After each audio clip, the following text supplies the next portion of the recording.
nderuar teleshikues, jemi rikthyer tashmë në pjesën e dytë ku do të flasim sërish për ftesën që kryeministri Edi Rama ka marrë nga vetë presidenti i SBA-s Donald Trump për të përfaqësuar Shqipërinë në Bordin e Paqes, një strukturë e ideuar kjo dhe sapo krijuar nga SBA-t, ashtu si e thamë, e cila do të qeverisë rripin e Gazës pas përfundimit të luftës mes grupit terrorist Hamas dhe Izraelit, dhe më pas do të ndalemi tek situata brenda Partisë Demokratike dhe protestat që do të mbahen, ashtu si ka njoftuar dhe kreu i saj zoti Sali Berisha. Mirë, për diskutuar ditën e sotme mbi këto zhvillime të tjera kam të ftuar zotin Eduard Sheldia. Zoti Sheldia, ju përshëndes, kënaqësi. Përshëndetjet e mia, kënaqësia ime. Mirë, zoti Sheldia, do ta nisim me atë që unë citova pak më parë, pra ftesën që kryeministri shqiptar Edi Rama ka marrë nga vetë presidenti i SBA-s Donald Trump. Supozohet ftesë e ardhur nga ai për të përfaqësuar Shqipërinë në Bordin e Paqes, pra një strukturë e ideuar dhe sapo krijuar nga SBA-t, e cila do të qeverisë rripin e Gazës pas përfundimit të luftës. Si e mendoni, është kjo ftesë vërtet një sukses real diplomatik për Shqipërinë, apo më shumë një lëvizje simbolike, do të quajë, pa një peshë reale vendimarrje?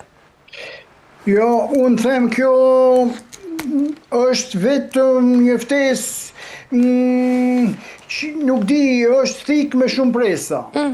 Sepse presidenti Trump, siç ka qenë pronar, ai rëndësi ka që të forcoj vendin e vet dhe nuk i intereson se janë miq dhe armiq, bollësit nxjerrin lekët. Dhe Rama, ma mërmendja,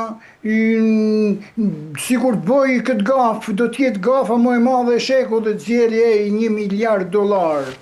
Është jashtë normave të logjikës. Në një kohë që janë kohët s'kam lek për rëtëshën, s'kam lek për pensionistat, s'kam lek unë bin gropa, ne këne, gjitha ne. Unë them që ky nuk është sukses për Ramën. Kjo është thjesht me rjep edhe pik maroj. Nuk di.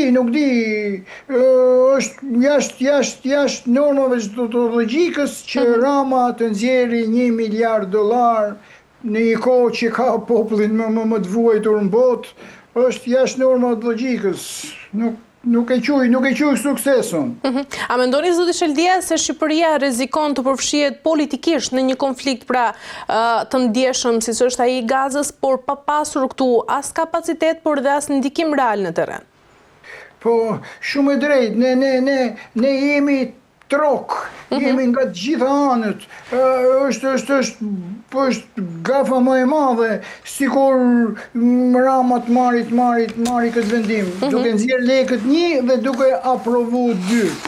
Janë dy gjëra që është jashtë normave të logjikës, Cili është mesazhi, zoti Sheldia, që i dërgon kjo ftesë opozitës shqiptare, e cila ka pretenduar me vite pra se Rama ka marrëdhënie të ftohta me administratën e Donald Trump?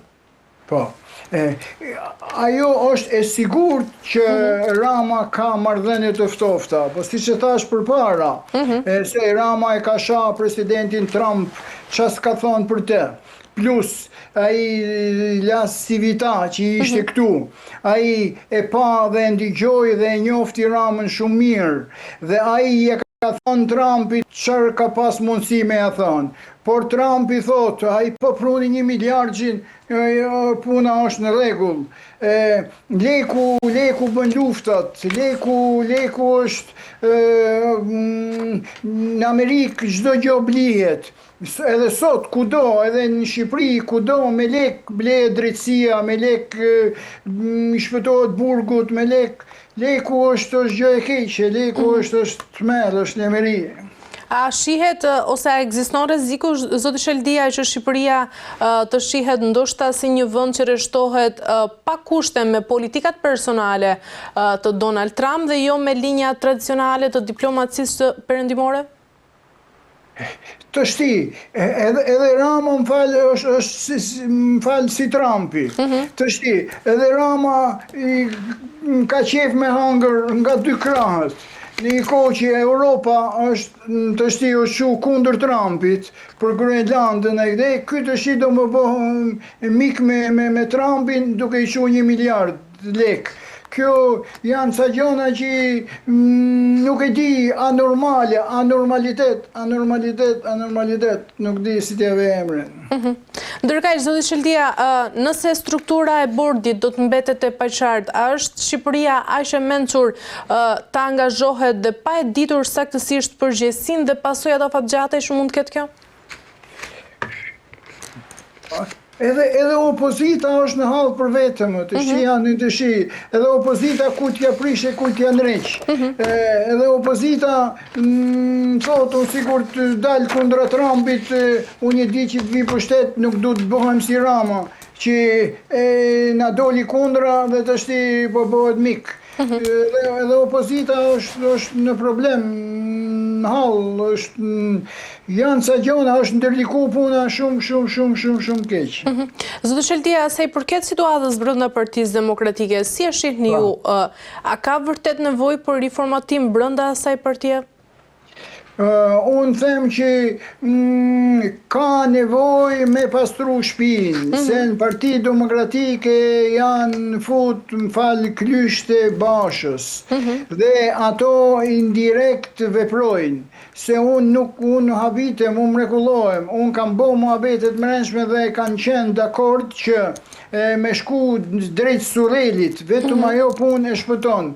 Vje puna që është diçka, është një dorë që i ndalon Partinë Demokratike, që thot do bëjmë protesta paqësore. Me protestë paqësore Rama rin 100 vjet në pushtet. Rama nuk lexohet, diktaturat nuk lexohen me protesta paqësore. Dhe Partia Demokratike nuk e di, ka në një të fort që e blokon, ka në një të fort që nuk di.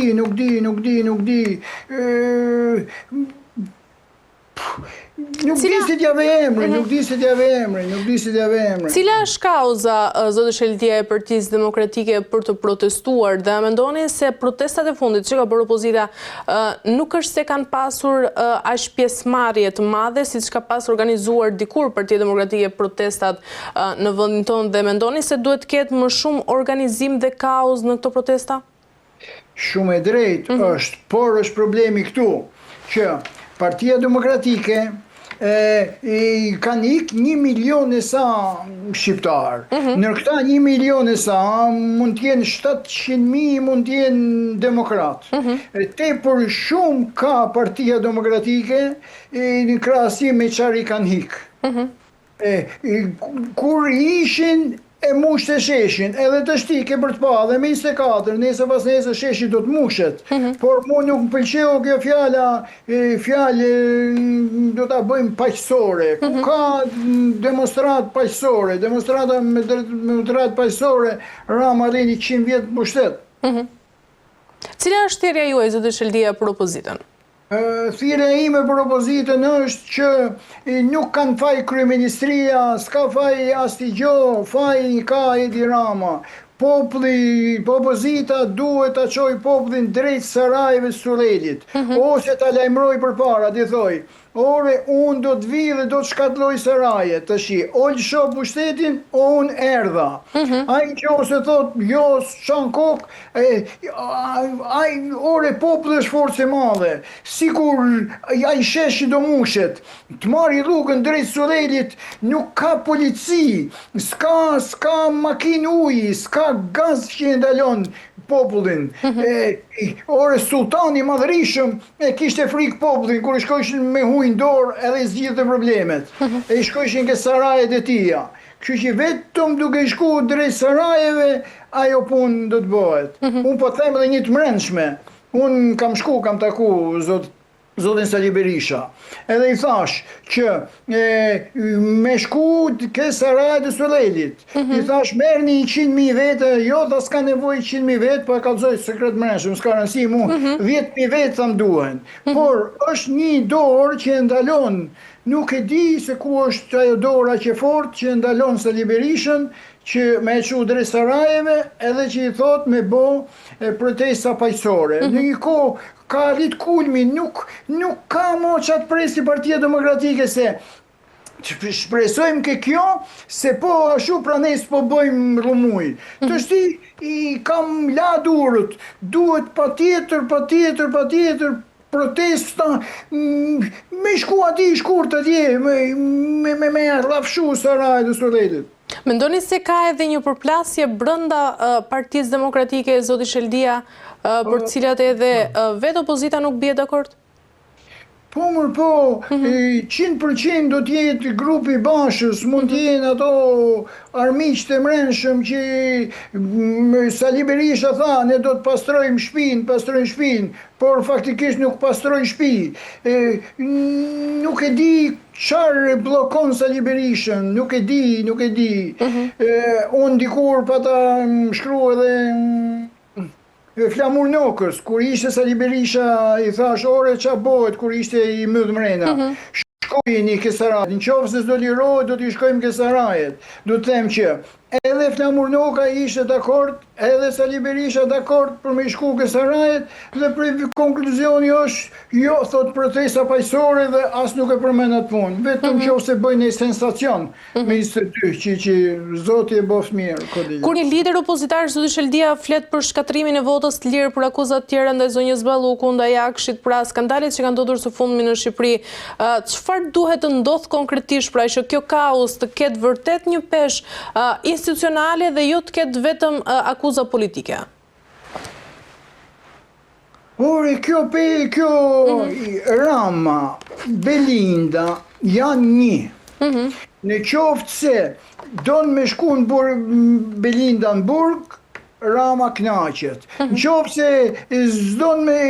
se Rama donë me qu Belinda në burg, e qonë. Por a i ka frikën e vetë, si që kam thonë, që Belinda e merë me vete, kështu që ato do të bitë një dakord që o Belinda të pranoj vetë, kurse Rama për ta fut e ka të vështirë, sepse pa aprovimin e saj, ai nuk e fut dot sepse ajo e merr me vete.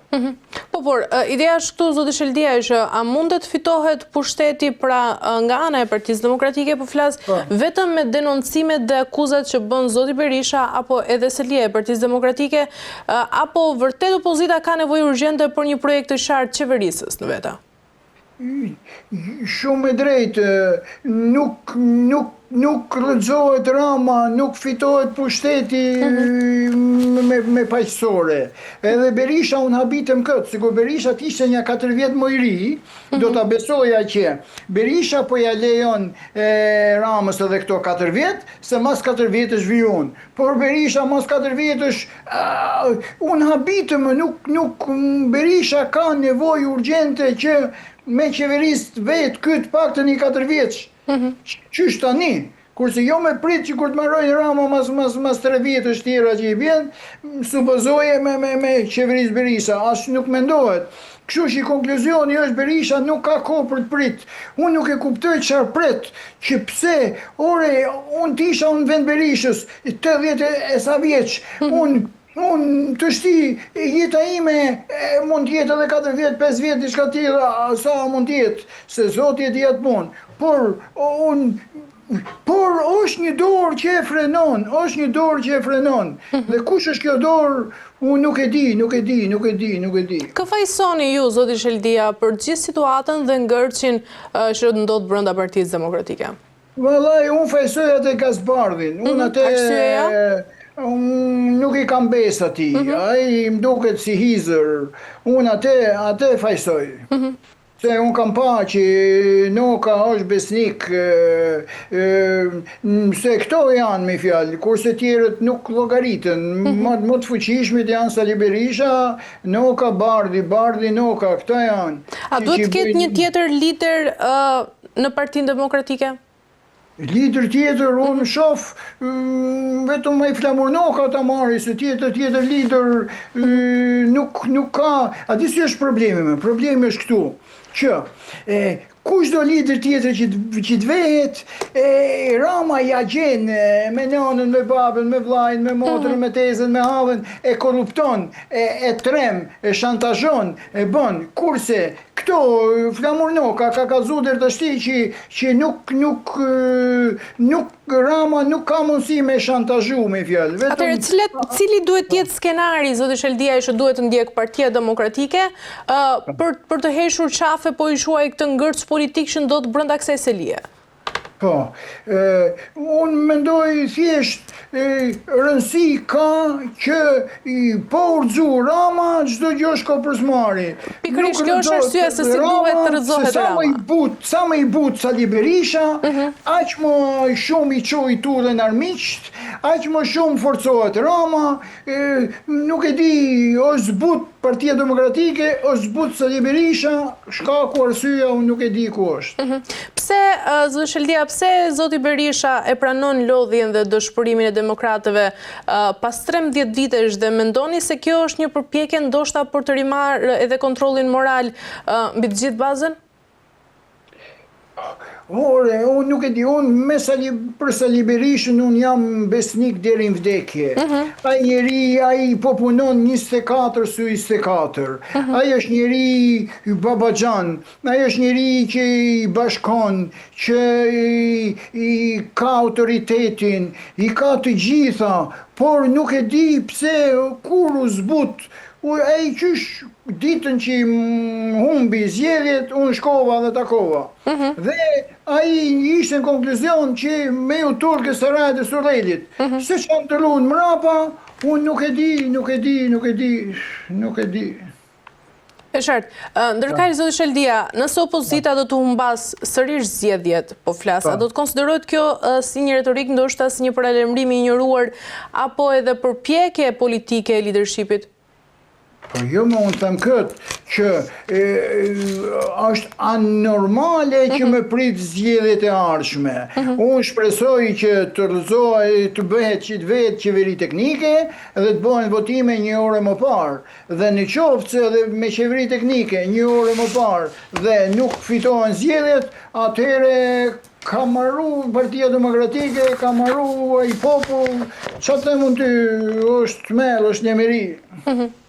E qartë. Mirë, zoti Sheldia, për të mbyllur ndërkaq, cili është mesazhi për të gjithë personat politik që janë brenda Partisë Demokratike dhe ndoshta edhe kush duhet të qëndrojë në krye të Partisë Demokratike në vitet e ardhshme, po flas, por sigurisht edhe riformatimin brenda saj. Thirrja ime është të gjithë që ndjejnë veten kuadrën Parti Demokratike duhet ta mbështesin Sali Berishën dhe me shku drejt Sarajeve Surrelit. Vetëm ashtu shpëton Shqipëria. Ashtu të gjithë udhëheqësit edhe ku ishte të shti shkoni dogjën Sarajet edhe ai hiku. Nuk di se shpjegoj. Vetëm ajo zgjidhja Partia Demokratike nuk ka shpëtim tjetër, vetëm drejt Sarajeve Surrelit. Mendoni se edhe populli shqiptar është lodhur nga vetë Partia Demokratike edhe për shkak të humbjes së zgjedhjeve?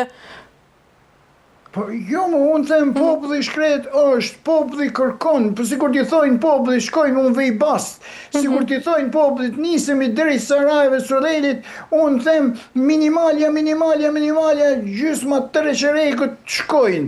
I qerek mund t'jetë që mund kthehet, mund t'jetë frikacak. Ore, deri sa duroi 13 vjet Partia Demokratike në opozit dhe i ka 500.000 pa lëkundshëm, në i kohë që janë pa punëra, pa gjona, pa ne, Partia Demokratike është forcë, vetëm donë guxim kurajo, vetëm me forcë, me guxim dhe me kurajo, vendosmëri zgjidhen punët.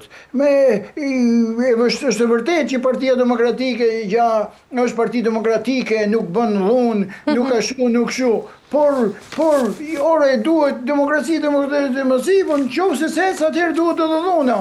Ore, nuk e di. Rama është njeriu më i rrezikshëm. Rama kur erdhi nuk e di, ju jeni re, ndoshta nuk e dini. Rama desh me morë Partinë Demokratike edhe tha, me hip një Partinë Demokratike moda se unë do të varri në çdo shtyllë nga një komunist. Zoti Berisha i tha, po si edhe babën ta do të varësh? Po tha, edhe babën tim do të varë. Me i fjalë, ky popull, çfarë shpreson nga ky njeri që thot do varë babën tim në shtyllë. Kështu që ai ka fillu si kriminal dhe po e marron si kriminal. Nuk e di, populli është mos më i njohur s'ka si Partisë Demokratike, ata që nuk janë me Partinë Demokratike.